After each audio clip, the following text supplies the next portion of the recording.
का हमारे YouTube channel पर स्वागत है। हम बात करने वाले हैं बिहार शिक्षक भर्ती परीक्षा को लेकर, जो कि आपका एग्ज़ाम सक्षमता परीक्षा का द्वितीय चरण का भी एग्ज़ाम है। साथ ही आपका BPSC ट्री 3 का ट्री 4 का भी आपका एग्ज़ाम है। एग्ज़ाम डेट भी आ चुकी है। तो उन्हीं तीनों एग्ज़ामों को देखते हुए हम BPSC के द्वारा जितने भी प्रीवियस ईयरली क्वेश्चन हैं जो एग्ज़ाम्स में पूछे गए हैं और आगे भी पूछे जाने की जो भी संभावना है, हम उन सभी क्वेश्चनों की प्रैक्टिस सेट की सीरीज़ लेकर आए हैं, जो कि आप लोगों के एग्ज़ाम के लिए बहुत ज़्यादा कारगर साबित होगी। तो ये आपके घटना चक्र का प्रैक्टिस सेट है। तो आप सभी को पता ही है कि घटना चक्र के लिए जो आता है वो बहुत ही ज़्यादा इम्पोर्टेंट होता है और उससे क्वेश्चन आंसर्स भी पूरे फंसते हैं। तो चलिए हम आपका ज़्यादा टाइम वेस्ट ना करते हुए सीधे अपने क्वेश्चन आंसर पर चलेंगे। हमारे 40 क्वेश्चंस कंप्लीट हो गए। हम आगे की सीरीज़ को आगे बढ़ाएंगे। तो चलिए हम स्टार्ट करते हैं। हमारा पहला क्वेश्चन रहेगा,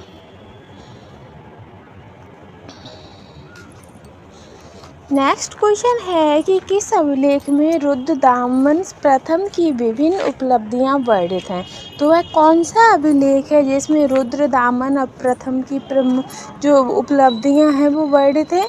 तो आपका आंसर हो जाएगा कि जो जूनागढ़ वाला जो अभिलेख है उसमें उनकी सारी अब जो प्रतियां हैं वो उसमें उत्कीर्ण हुई हैं। ठीक है फ्रेंड्स, और ये आगे हम बढ़ेंगे, नेक्स्ट क्वेश्चन पर चलेंगे। नेक्स्ट क्वेश्चन आएगा आपका 42, जिसमें पूछा गया है कि निम्नलिखित राजाओं में से किसका जैन धर्म के प्रति भारी झुकाव था। तो इनमें से वह कौन से राजा हैं जिनका सबसे ज़्यादा जैन धर्म की तरफ झुकाव था। तो जो आपके खारवेल के राजा थे उनका सबसे ज़्यादा जैन धर्म के प्रति झुकाव था। ठीक है, आगे हम चलते हैं नेक्स्ट पर। नेक्स्ट क्वेश्चन रहेगा आपका 43 में आपसे पूछा गया है कि कलिंग नरेश खारवेल का संबंध था। तो जो कलिंग नरेश हैं खारवेल, उनका संबंध किससे था ये हमें बताना है। तो इसका जो आपका आंसर रहेगा वो हो जाएगा इनमें से कोई नहीं। आप देख सकते हैं ऑप्शन दिए गए सातवाहन रठभोज संबंध से। तो इसका जो आंसर रहेगा वो हो जाएगा कोई नहीं, क्योंकि जो कलिंग के चेदी राजवंश का जो संस्थापक थे वो महामेघवाहन नामक व्यक्ति थे। इस वंश का नाम जो महामेघवाहन वंश भी पड़ गया था। इस वंश का सर्वाधिक शक्तिशाली जो शासक था वो खारवेल हुआ। खारवेल के इतिहास अध्ययन का एकमात्र साधन हाथी गुम्फा अभिलेख है। अब आपसे क्वेश्चन पूछ सकता है कि जो हाथी गुम्फा अभिलेख है वो किस पर है या किसके राजाओं के बारे में बताता है। तो आप कह सकते हो कि जो खारवेल के इतिहास का जो अध्ययन होता है वो आपका एकमात्र उसका साधन हाथी गुम्फा अभिलेख है। नेक्स्ट क्वेश्चन पर चलेंगे हम 44 पर। 44 क्वेश्चन में आपसे पूछा गया है कि प्राचीन भारत का नेपोलियन किसे कहा जाता है। तो ये क्वेश्चन तो आप सभी को ही पता होगा क्योंकि ये क्वेश्चन काफ़ी बार पूछा गया है। तो प्राचीन भारत का जो नेपोलियन है वो समुद्रगुप्त को कहा जाता है। ठीक है फ्रेंड्स, आगे हम बढ़ेंगे। नेक्स्ट क्वेश्चन आएगा आपका 45 क्वेश्चन में आपसे पूछा गया है कि गुप्त सम्राट जिसने हुणों को पराजित किया था कौन थे। तो वह गुप्त सम्राट स्कंदगुप्त थे जिन्होंने हुणों को पराजित किया था। ठीक है, और जो पहला भारतीय आक्रमण गुप्त सम्राट स्कंदगुप्त के शासनकाल में 455 में हुआ था। ठीक है, आगे हम बढ़ेंगे। नेक्स्ट क्वेश्चन पर आएगा आपका 46 क्वेश्चन है आपका, जिसमें आपसे पूछा गया है कि किस प्रकार की भूमि को अप्रहत कहा जाता है। तो वह किस प्रकार की भूमि होती है जिसे अप्रहत कहा जाता है। तो आपका आंसर हो जाएगा कि जो बिना जोती हुई जंगली भूमि होती है उसे अप्रहत कहा जाता है। ठीक है फ्रेंड्स, आगे हम चलेंगे। 46 के बाद आएगा हमारा 47 वाला क्वेश्चन, जिसमें हमसे पूछा गया है, एग्जामिनर पूछ रहा है कि चीनी यात्री सुंग युन ने भारत की यात्रा की थी। तो जो चीनी यात्री सुंग युन थे उन्होंने भारत की यात्रा कब की थी? तो आपका जो आंसर होगा वो हो जाएगा 515 ईस्वी से लेके 520 ईस्वी तक आपके जो चीनी यात्री सुंग युन थे उन्होंने भारत की यात्रा की थी। ठीक है फ्रेंड्स, आगे हम चलेंगे 48 पर। 48 क्वेश्चन में आपसे पूछा गया है कि हर्षवर्धन के शासनकाल में किस चीनी यात्री ने भारत की यात्रा की थी? तो आपका आंसर हो जाएगा कि हर्षवर्धन के शासनकाल में आपके जो हुएंग सांग थे उन्होंने भारत की यात्रा की थी। अब क्वेश्चन आता है कि कब? तो आपका 629 हो जाएगा, 629 में। और उसका उद्देश्य क्या था? जो हुएंग सांग थे उनका भारत में जो यात्रा करने का मुख्य उद्देश्य क्या था? तो जो बौद्ध धर्म थे उनकी जो प्रतियां थी उन्हें इकट्ठा करना और बौद्ध धर्म के बारे में ज़्यादा से ज़्यादा ज्ञान प्राप्त करना ही उनका उद्देश्य था। आगे हम चलेंगे नेक्स्ट क्वेश्चन पर। नेक्स्ट क्वेश्चन है आपका, नेक्स्ट है आपका 49, जिसमें पूछा गया है कि कल्लड़ की पुस्तक का नाम क्या है?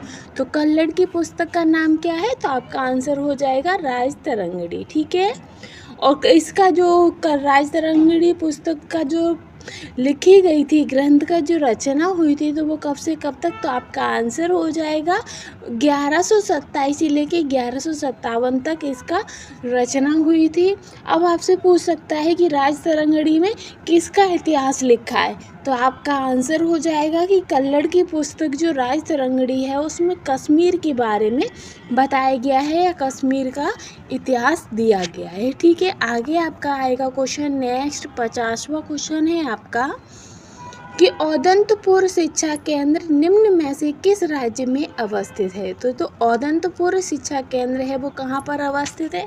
तो आपका आंसर हो जाएगा कि वो बिहार में स्थित है। ठीक है फ्रेंड्स, आगे हम चलेंगे 51 आएगा हमारा क्वेश्चन।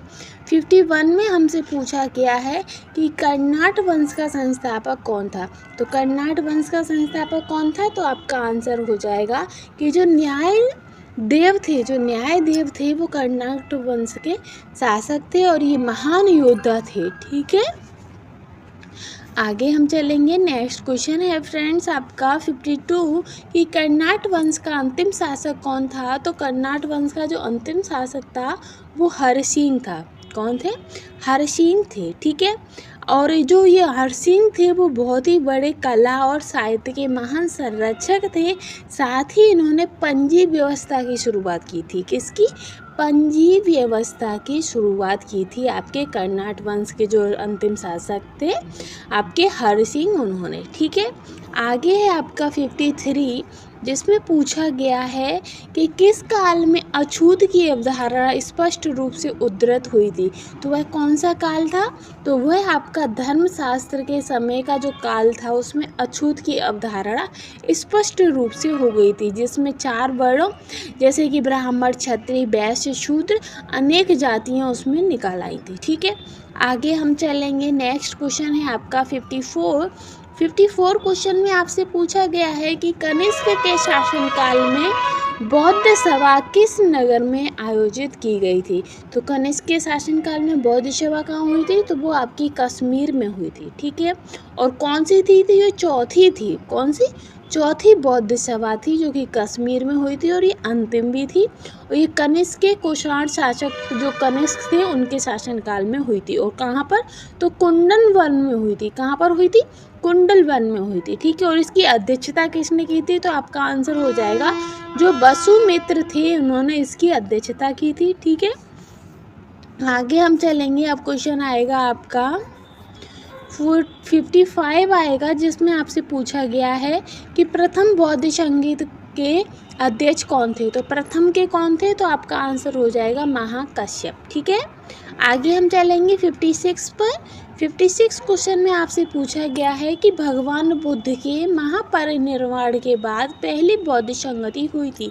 तो पहली बौद्ध संगति कहाँ हुई थी? तो आपका आंसर हो जाएगा राजगिर या राजगिरी में हुई थी। ठीक है फ्रेंड्स, नेक्स्ट क्वेश्चन है आपका जिसमें पूछा गया है कि बुद्ध के जीवन की 4 महत्वपूर्ण घटनाओं और उसके संबंध 4 स्थानों का नीचे उल्लेख दिया गया है, उसे हमें बताना है। तो ये आपका स्तंभ है और ये दूसरा स्तंभ है। तो उनका जन्म कौन से स्तंभ से संबंधित है? तो आपका आंसर हो जाएगा कि जो महात्मा बुद्ध का जन्म कहाँ हुआ था, तो आप सभी को पता है कि लुम्बिनी में हुआ था उनका जन्म। और ज्ञान प्राप्ति, उनको ज्ञान कहाँ प्राप्त हुआ था? तो बोध गया में उन्हें ज्ञान की प्राप्ति हुई थी। प्रथम प्रवचन उन्हें सारनाथ में दिया था और उनका जो निधन हुआ था वो कुशीनगर में हुआ था। ठीक है, तो ये हो जाएगा। अब क्वेश्चन एग्जामिनर आपसे कभी ये भी पूछ लेता है कि गौतम बुद्ध का जन्म कब हुआ था, तो आपका आंसर हो जाएगा 563 में उनका जन्म हुआ था। कहाँ पर? जो लुम्बिनी है कपिलवस्तु, वहाँ हुआ था। और बैसाख की पूर्णिमा की रात थी वो। ठीक है, और ज्ञान की जो प्राप्ति थी वो उन्हें ज्ञान की प्राप्ति उन्हें बोध गया में हुई थी, एक पीपल के पेड़ के नीचे। ठीक है फ्रेंड्स।